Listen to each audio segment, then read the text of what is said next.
ദൈവത്തിൻ്റെ ഏറ്റവും പ്രിയമുള്ളവരെ, അവിടുത്തെ സമാധാനം ഞാൻ ആശംസിക്കുന്നു. ഇന്ന് കർത്താവ് നമുക്ക് നൽകുന്ന ദൂത് യൂദത്ത് 16:15. പർവ്വതങ്ങളുടെ അടിത്തറ തിരമാലകൾ കൊണ്ട് ഇളകും, അങ്ങയുടെ മുൻപിൽ പാറകൾ മെഴുകുപോലെ ഉരുകും.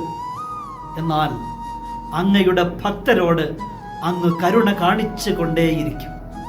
ദൈവത്തിൻ്റെ മുന്നിൽ പാറകൾ മെഴുകുപോലെ ഉരുകും, പർവ്വതങ്ങൾ തിരമാലകളുടെ മുകളിലെന്ന പോലെ ഇളകിക്കൊണ്ടിരിക്കും. വലിയ മാറ്റങ്ങൾ സംഭവിക്കും കേട്ടോ.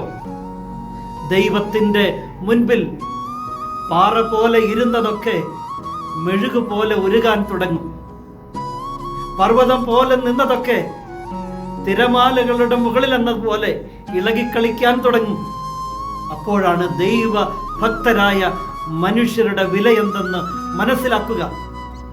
തിരുവചനം പറയുന്നു, എന്നാൽ ദൈവം തൻ്റെ ഭക്തരോട് കരുണ കാണിച്ചു കൊണ്ടേയിരിക്കും.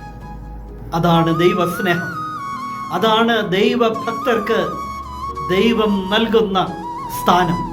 പലരും പലതും മെഴുകുപോലെ ഉരുകുമ്പോൾ, തിരമാലകളുടെ മുകളിൽ എന്നതുപോലെ ഇളകുമ്പോൾ, ദൈവത്തിൻ്റെ കരുണ നിന്നെ തേടിയെത്തും.